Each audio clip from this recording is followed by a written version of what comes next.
Welcome to Virtual Learning Network. Business Environment Session 16 Economic Policies. Topics to be covered include industrial policy, fiscal policy, and last but not the least, monetary policy. Industrial policy. Industrial policy refers to all those procedures, principles, rules and regulations which control the industrial undertakings of a country and shape the pattern of its industrialization. Industrial Policy Resolution 1956. The following objectives to be achieved through this policy. First is to accelerate economic growth and speed up the industrial development. Second is to develop heavy industries and capital good industries. Third is to expand public sector. Fourth is to prevent growth of monopolies and concentration of economic resources and power. Fifth, to reduce wealth and income inequalities. Industrial policies उन सब procedures, principles, rules, regulations को कहते हैं जो basically एक industrial undertaking को control करती है. इंडिया में गवर्नमेंट ने कुछ फर्स्ट इंडस्ट्रियल पॉलिसी इशू करी थी अप्रैल 1948 में, जस्ट आफ्टर द इंडिपेंडेंस. जो इंडस्ट्रियल पॉलिसी रेजोल्यूशन था 1948 का, बेसिकली उसमें एक मिक्स्ड इकोनॉमी थी इंडिया में तब उस टाइम, जिसमें पब्लिक और प्राइवेट सेक्टर दोनों ही थे. उन्होंने स्मॉल स्केल और कॉटेज इंडस्ट्रीज को भी एक्सेप्ट किया. जैसे ही 5 साल कंप्लीट हुए फर्स्ट 5 ईयर प्लान के, एक नीड आई कि एक न्यू इंडस्ट्रियल पॉलिसी बनानी चाहिए और accordingly second industrial policy resolution passed हुआ अप्रैल 1956 में. कुछ ऑब्जेक्टिव्स थे उस पॉलिसी के.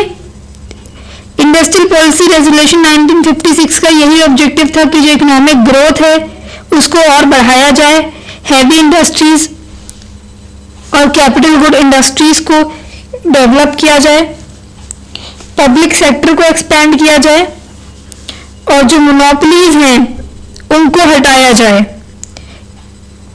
इनकम और जो वेल्थ में इनइक्वालिटीज हो रही हैं उनको भी हटाया जाए.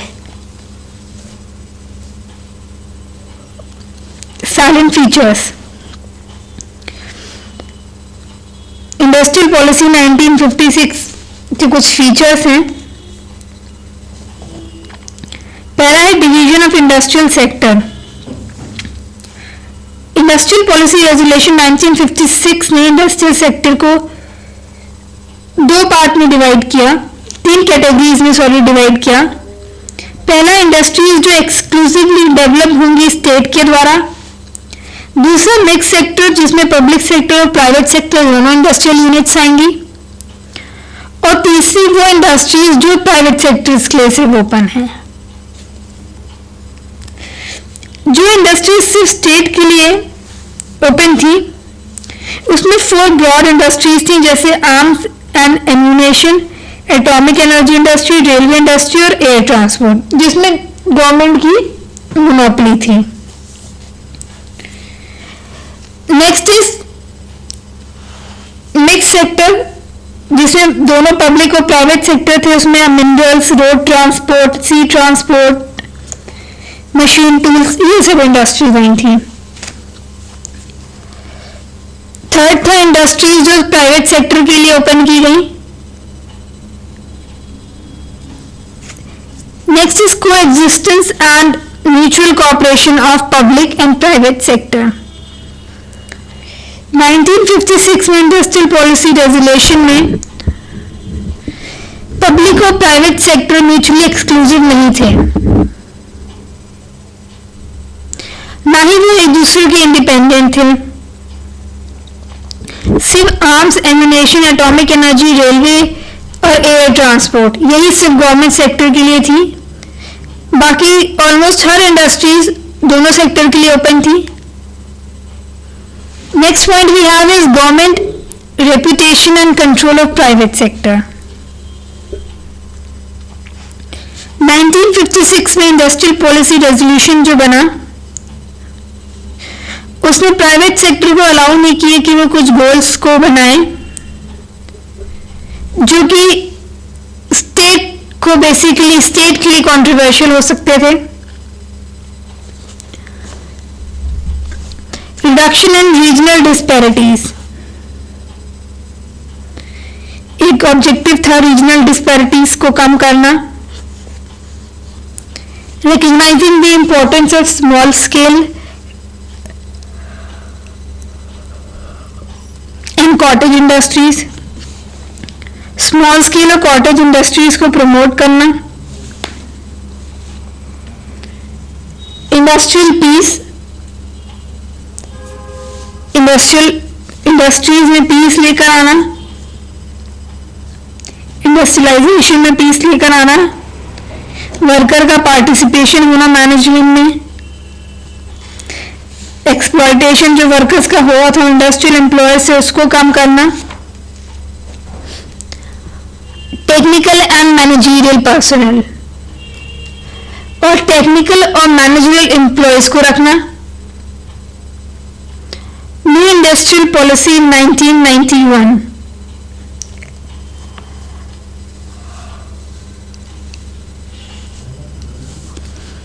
जो न्यू इंडस्ट्रियल पॉलिसी बनी 1991 में, उसका ऑब्जेक्टिव था कि फ्यूचर इंडस्ट्रियल डेवलपमेंट गेन करना. जो भी डिस्टॉर्शन या वीकनेस हो रहे हैं उनको हटाना, एक सस्टेन्ड ग्रोथ मेंटेन करना और इंटरनेशनल कॉम्पिटिटिवनेस को अचीव करना. इसके भी कुछ ऑब्जेक्टिव्स थे, जैसे पहला था अबॉलिशन ऑफ इंडस्ट्रियल लाइसेंसिंग. जो इंडस्ट्रियल पॉलिसी बनी थी उसने इंडस्ट्रियल लाइसेंसिंग को अबॉलिश किया, सिवाय कुछ इंडस्ट्रीज की जो कि सिक्योरिटी और स्ट्रेटेजिक कंसर्न से रिलेटेड थी या फिर कुछ ऐसे प्रोडक्ट्स से रिलेटेड थी जो हजार्डियस थे नेचर के लिए. सिर्फ 6 इंडस्ट्रीज ऐसी थी जहां पे कंपल्सरी लाइसेंसिंग था. फॉर एग्जाम्पल अल्कोहल थी, cigarette industry, hazardous chemicals, electronic, aerospace, defence equipment, drugs and pharmaceuticals. Second is dilution of public sector role. Industrial policy resolution 1956 ने 17 इंडस्ट्रीज को रिजर्व किया सिर्फ और सिर्फ पब्लिक सेक्टर के लिए. 1991 इंडस्ट्रियल पॉलिसी ने इस नंबर को रिड्यूस करके 8 तक पहुंचाया. सिर्फ 8 इंडस्ट्रीज थी जो कि पब्लिक सेक्टर के लिए रिजर्व थी. इसमें से भी 5 इंडस्ट्रीज आगे जाके डिलीट हो गई और सिर्फ 3 इंडस्ट्रीज बची जो कि पब्लिक सेक्टर के लिए रिजर्व्ड है. उसमें है एक एटॉमिक एनर्जी, मिनरल जो स्पेसिफाइड है, और rail transport. Scrapping the threshold limit of assets in respect of the MRTP undertakings. जो MRTP एक्ट था उसमें जितनी भी फर्म्स थी जिनके पास एसेट्स थी जो वैल्यू कर रही थी कोई स्पेसिफिक अमाउंट, वो कैरेक्टराइज थी MRTP फर्म्स में. ये फर्म्स परमिटेड थी कि वो कुछ सिलेक्टेड इंडस्ट्रीज में एंटर कर सके. गवर्नमेंट कमिटेड थी न्यू लिबरलाइज्ड पॉलिसी के पे. इसी वजह से न्यू इंडस्ट्रियल पॉलिसी में जो MRTP का जो कंसेप्ट था उसको ड्रॉप किया. MRTP का फुल फॉर्म है monopolies and restricted trade practices. Free and liberal entry to foreign investment and technology.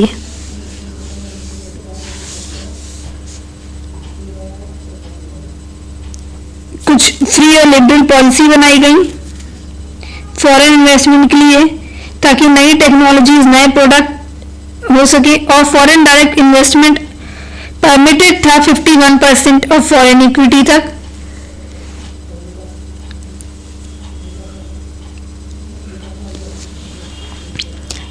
Liberalisation of industrial policy, industrial location policy, industrial location policy में लिबरलाइजेशन आया। जो न्यू इंडस्ट्रियल पॉलिसी सेटअप हुई थी उसने कुछ और industrial unit set करी cities में। Abolition of phased manufacturing program for new projects और removal of mandatory convertibility clause।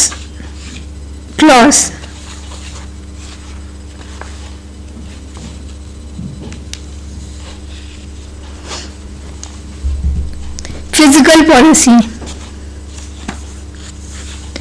Fiscal policy refers to the policy of the government with regard to taxation, public expenditure and public borrowing with specific objectives in view.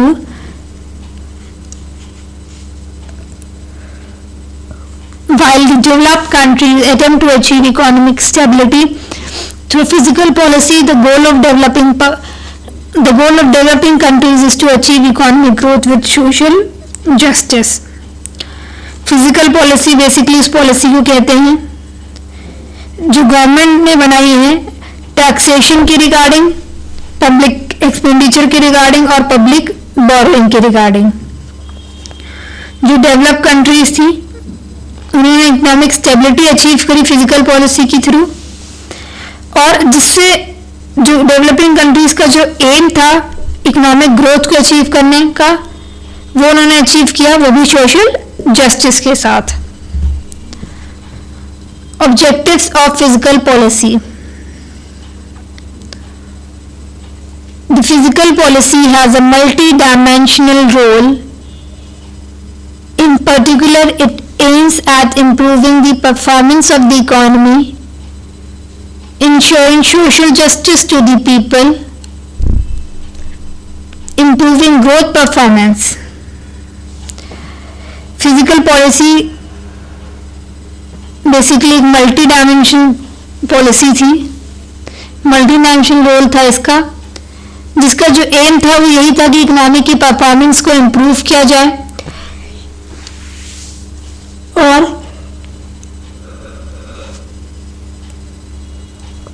Social justice भी achieve किया जाए। कुछ growth performance improve हुई इससे। पहला कि resource mobilisation के through, दूसरा जो एफिशिएंसी था रिसोर्स एलोकेशन का उसको इन्फ्लुएंस किया गया। Long term physical policy 1985 to 90, the long term physical policy coterminous with the 7th 5-year plan was announced on December 19, 1985. The main objectives of the long-term physical policy 1985 to 90 were same as those of the 7th plan, and it had been suggested that the physical policy should aim at keeping inflationary pressure under control. जो long term physical policy थी वो 7th 5-year plan में announced हुई, मतलब 19 दिसंबर 1985 को, और जो main objective था लॉन्ग टर्म पॉलिसी का वो वही था जो 7th प्लान का था। The financial framework 7th plan pattern of financing provided the financial framework for the long-term physical policy 1985. Resources amounting to 10% of the CIDP were deployed to be deployed with the government, central government, for the central component of the 5-year plan. जो 7th plan pattern था financing का, उसने financial framework provide किया long term physical policy 1985 को, और almost 10.1% जो resources थे GDP के वो सेंट्रल गवर्नमेंट द्वारा डिप्लॉय किए गए। पब्लिक सेक्टर अंडरटेकिंग्स जो थी वो उनका कंट्रीब्यूशन 2.9% था जीडीपी में 1985 से 1986 तक, और उनका कंट्रीब्यूशन इंक्रीज हो गया 1989 में 90 में 4.1% पर। For restoring the physical balance, the following measures may be recommended. Physical balance को मेंटेन करने के लिए कुछ मेजर्स थे। पहला है जो इंटरेस्ट पेमेंट है उसको रिड्यूस करा जाए। दूसरा, जो नॉन इंटरेस्ट एक्सपेंडिचर है उसको रिड्यूस किया जाए, रिस्ट्रिक्ट किया जाए। और जो टैक्स रेवेन्यू था, जितना भी रेवेन्यू अर्न हुआ था टैक्स के थ्रू, उसको और भी बढ़ाया जाए। The current fiscal agenda of the central government. The current fiscal agenda था सेंट्रल गवर्नमेंट का, उसमें था कि जो टैक्स लॉ है उनको सिंप्लीफाई किया जाए, डायरेक्ट टैक्सेस के लो रेट्स बनाए जाए और एक predictable tax policy environment create किया जाए। रिसोर्स एलोकेशन और जो एफिशिएंसी थी टैक्स कलेक्शन में उसको रिकग्नाइज किया जाए। एक्सपेंडिचर कंट्रोल और ग्रेटर रिलायंस हो नॉन डिस्क्रिमिनेशनरी फिजिकल और फाइनेंशियल इंस्ट्रूमेंट्स में। Monetary policy, monetary policy thus refers to a system of regulating the supply of money and control the availability of credit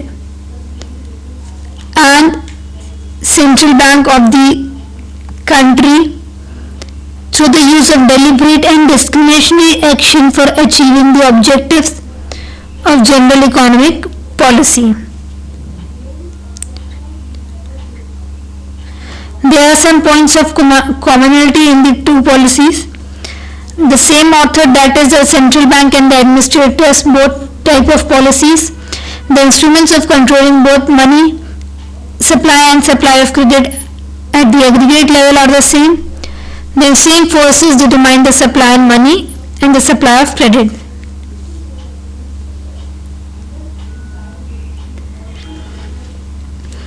Fiscal policy के बाद आता है monetary policy. Monetary policy basically एक system है जिसके through जो supply of money है उसको रेगुलेट किया जाता था और कंट्रोल किया जाता है, ताकि जो सेंट्रल बैंक है कंट्री का उसके पास एडुकेट क्रेडिट रहे ताकि वो दूसरों को ऑफर कर सके। जो मॉनेटरी पॉलिसी है वो बेसिकली कंसर्न है सप्लाई ऑफ मनी से, और जो क्रेडिट पॉलिसी है basically consider supply of credit से। कुछ पॉइंट्स कॉमन है दोनों के बीच में। पहला है दोनों कोई सेम अथॉरिटी है, सेंट्रल बैंक ही है जो दोनों मॉनेटरी पॉलिसी और क्रेडिट पॉलिसी को एडमिनिस्टर करता है। जो इंस्ट्रूमेंट्स हैं कंट्रोलिंग के लिए मनी सप्लाई और क्रेडिट सप्लाई दोनों हैं, और दोनों के सेम फोर्सेस हैं जो डिटरमाइन करते हैं सप्लाई ऑफ मनी या supply of credit. Objectives of monetary policy: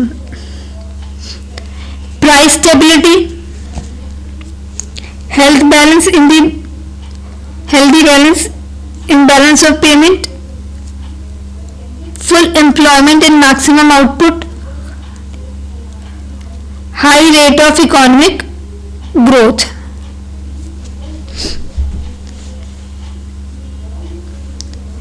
Pre-1991 monetary policy. The Reserve Bank's monetary policy during the pre-reform period since the beginning of economic planning in early 50s was designed to meet the particular requirements of India's developing economy. Reserve Bank enjoys extensive power to control the supply of money and credit. Basically जो supply of money है उसको India में reserve bank of India control करता है. Reserve bank के पास कुछ powers होते हैं जो एंजॉय करता है, जिसके थ्रू वो जो सप्लाई ऑफ मनी है और सप्लाई ऑफ क्रेडिट है उन पे कंट्रोल रखता है. उसके पास कुछ क्वांटिटेटिव मेथड्स हैं क्रेडिट कंट्रोल के, जैसे bank rate policy, open market operations, cash reserve ratio CRR, statutory liquidity ratio SLR.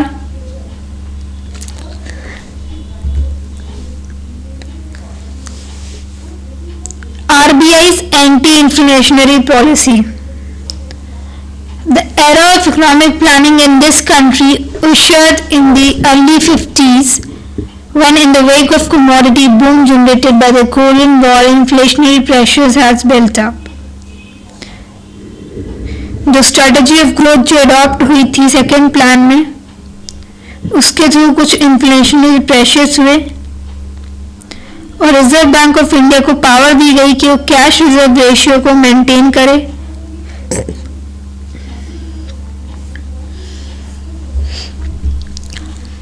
The strategy of growth adopted in the second plan generated inflationary pressures.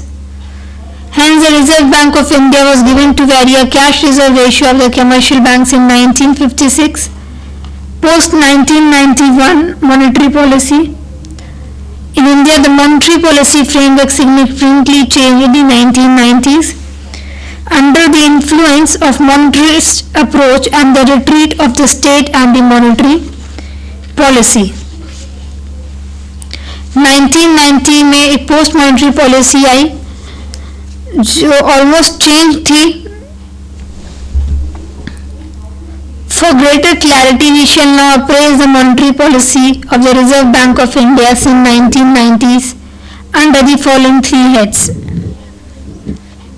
Monetary policy जो reserve bank of India के द्वारा apprise की गई थी 1990, 1991 में वो थी inflationary record.